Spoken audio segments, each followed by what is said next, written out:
never be afraid to fail. Entrepreneurs never fail. Their ideas may or may not work.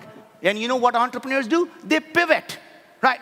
Pivot is a way of saying, I have found a stepping stone to even bigger success. So the way you do that is always never let the ideas that has not worked become the failure of a person. You as a person becomes better every time. And the more have you failed, the more arrows you have back. So after the third time, you can go to anyone and say, sir, I am the right CEO because I know exactly what not to do 3 times over. It's only a failure if you quit. It only counts as a failure if you stop. If you've got a big goal, a big dream, a big ambition, and you want to chase it down and it doesn't work out on the first try or the second try or the third try, if you keep going, eventually you'll figure it out.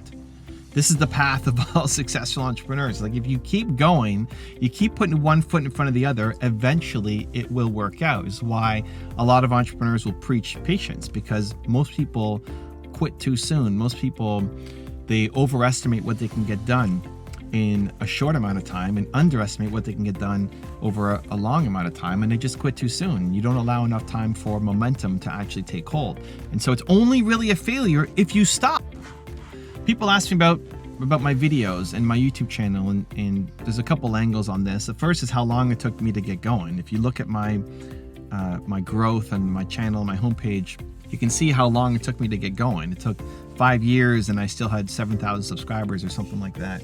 And the only thing that I had going for me was that I just did not stop. I was introverted and shy. I still am. I didn't know how to make videos. I was very uncomfortable in front of the camera. I was completely embarrassed by my own stuff. The first 350 videos I couldn't watch back. Couldn't watch myself back. I was too critical of myself, too embarrassed that I was putting this out. Too hard on myself that I wasn't good enough and that I wasn't delivering value, and just nitpicking myself so many times on the videos that I just couldn't watch them back. 350 videos, public videos on my channel before I was not just completely embarrassed by myself, and then 700 before I inspired myself. Like, oh, you know what? I'm like, that was pretty good. I have one that I'm happy with after 700 public videos. So most people just quit too soon. The only thing I had going for me, I didn't have the skills, I didn't have the personality, I was not funny, I didn't have the editing capabilities, I didn't have the camera, the technical capabilities. The only thing I had going for me was that I kept going. I had the heart, I wanted to serve, and I just kept going. I just kept creating, I just kept making, and now we're here. You know, started from the bottom, now we're here. Now we're here. But it took a long time to get going. And most people who probably have more natural abilities, more camera presence, more humor, more fun, they could have been way ahead of me. Not that it's a competition, but they could have had success, but they didn't because they stopped. They quit. And I'm reminded of a great one-on-one I did with Adam. Was a guy, an entrepreneur I met in Orlando, and we met early on in my YouTube career, and he was building up his channel, I was building up mine, and he told me he was going to be the next Gary Vee, and I loved it. Like, I'm gonna keep going and building my channel. I don't necessarily want to be like the next anybody, but I'm gonna keep building my channel. And I kind of forgot about that meeting for a while. Then he posted on his Instagram years later of a picture of us that we took from that day in Florida, and he said, a number of years ago, I met Evan Carmichael. I told him I was going to be the next Gary Vee, and he said he was going to keep making his content too. And Evan went on and kept making his content, and I stopped. And now I'm going to get back on the horse and do it. And that was the only difference. Like, Adam has more charisma than me, and more camera presence, and beautiful videos, and energy, and just as much heart. The only difference was I just did not stop. And I think that's what's missing for most people. It's just momentum. It's just you're stopping. We're not constantly creating because you're afraid of failure.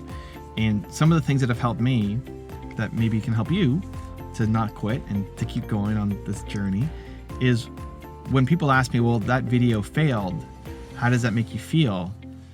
I don't focus on it because I'm worried about the next one. Now, if you're constantly moving forward, then each individual thing you do becomes less important. There's a friend of mine who put so much effort and so much time and so much love into making one video, and so much production effort. It's just insane. It looks beautiful. It's beautiful. It took him and his team about a month to make, and that was maybe 2 or 3 months ago, and he hasn't released one since. And like, dude, it's not even about the production quality. Inside of thought leadership and education, it's about the message. You just keep going and keep making. And he stopped because he wanted everything to be perfect and look as beautiful as that one. It's the most successful video that he's done recently on his channel, but it didn't have 10x the amount of success. You know, it didn't blow up his channel. And that's what he was hoping that it would do. And when we put so much pressure on this one thing having to be so good and win, then if it doesn't, we feel like a failure, and so we stop. Where the answer is, I don't care about that. I mean, do I want this video right here to win? Yes. Do I want this video to touch 1 million lives? Yes. Will it? I don't know. Based off of historics on this channel, probably not. But who knows? Maybe this is the one that it busts through. But I'm not so caught up on this video. I want to do my best for this video. I want to show up as best as I can. I want to give you my best advice, my best energy as much as I can. And then after I press stop on the recording and give it to Christina, who's going to do an amazing job editing it. We love you, Christina. Then I'm on to the next video. And I'm not as attached to how well this one does for my own self-worth, because I'm always making the next one. And so if you stop creating and you're just so focused on what the last thing did and how unsuccessful it was, then you get caught in this negative death spiral where it's just, oh, it didn't do well, so I'm going to stop. And then maybe the next one won't do so well, and just overthinking, over planning, over analyzing instead of just doing. And so I keep going because I've got the next video to worry about. So I care less about how well the last one did. It's an easy way to continue the momentum because you're worried about what's coming up next as opposed to what used to be. The second thing that I did that really helped me was just focus on who I am serving instead of who I'm not. We're so focused on who we're not serving yet that we consider it a failure. It's a failure because only 8 people watched that video, or 100 people watched that video, or 8,000 people, like whatever failure is for you, or only 8 people bought my product or service, or only 2 people hired me for my coaching, or like whatever failure looks like for you. We're focused on who we're not serving instead of who we are. And the who we're not serving game never gets old because there's always more people to serve. If you only focus on who you're not serving, you stay stuck. You're never happy. So if my main channel has 3 million subscribers, why is it not 4?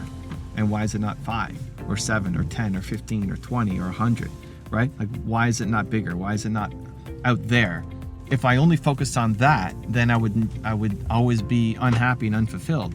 Where what I always did was, and maybe this is just gratitude or natural or thanking my parents or what I always focused on was, it could be ignorance too, honestly, that I didn't know things are possible. That's a very real case, but I focused on who I was serving instead of who I wasn't. That if 50 people watched my video, that's 50 people who watched that video. How cool is that? 50 people watch my video, right? If you're giving a speech in front of 50 people, you'd be excited that 50 people were here, but because it's online, it feels like we're a total failure. When I go and I started a new live streaming channel, Carmichael.live, where I do an hour of gaming, 3 to 4 times a week, and 6 people might be there live. It's not, oh, I'm a total failure. It's like, hey, there's 6 people here. Let's have fun. Let's serve these 6 people. Whether I'm helping 6 people on a live gaming channel or I'm helping 6,000 people at an event, it's still serving. It's still helping. And when you're serving a ton of people, you can do it in a light way. And when you're serving 6 people, you can do it in a much deeper way. But when you focus on who you are helping instead of who you're not, it makes you feel like you're valuable. It makes you feel like what you're doing is important and that it matters. And that, at the end of the day, is the most important thing. It's not about hitting the New York Times bestseller list or getting 1 million subscribers or having $1 million hit your bank account. Like, those are momentary periods of joy, but what you really want is to feel like what you do matters, that your work means something to somebody, that you're going to wake up today and do something that's going to have an impact on somebody else's life. And the more that you can consistently connect with that, the more you'll be inspired and motivated to keep going, and the more you feel like it doesn't matter. That's when you fall off the path. That's when you feel like a failure because you have failed. Now you are a failure yourself as a human. That's the mind loop that we get stuck in. And so when you can focus on somebody is getting value from this, somebody is learning from this, somebody's improving their lives because of this, and what I'm doing is important. And it's not where I want to be yet, and I'm never going to be where I want to be. Like when you hit that point of where you want it to be, now you want to get somewhere else, right? So that's good, and that's growth, and that's progress. We want to continually be progressing and learning and improving and just getting better as humans. We want that. And when you can look back and say, holy cow, I've grown so much, I've gotten so much better, and I'm helping people. I'm having a big impact even on a few people's lives, that this is meaningful to them. When you can do that, it gives you the motivation, incentive to keep going. You're not a failure. And it's only a failure if you stop, if you quit. As long as you wake up every day and keep the momentum going, taking one more small step, no matter how seemingly small or insignificant it feels, but you wake up every day and take another step to serve others that's in alignment with your mission. When you look back on the past year, if you did that every day, you'd be amazed by how much growth you've done, how many lives you've impacted, and how much happier you are as a human. It's only a failure if you quit. Also, to make sure you're actually taking action after watching this video, I've designed a special free worksheet just for this video. The worksheet will highlight all of the lessons learned in this video, as well as pull out our 3 favorite learnings and quotes that will inspire you to actually do something. The worksheet will also give you space to write down what your key takeaways are and your specific plan of action to make sure you're getting results. If you want the worksheet designed specifically for this video, absolutely for free, there's a link in the description below. Go click on it and start building the momentum in your life and your business. I'll see you there. If you want to see my one-on-one with Naveen, check out the video right there next to me. I think you'll love it. Continue to believe, and I'll see you there. Self-belief comes from self-love, right? The minute you fall in love with yourself is the day the world will fall in love with you.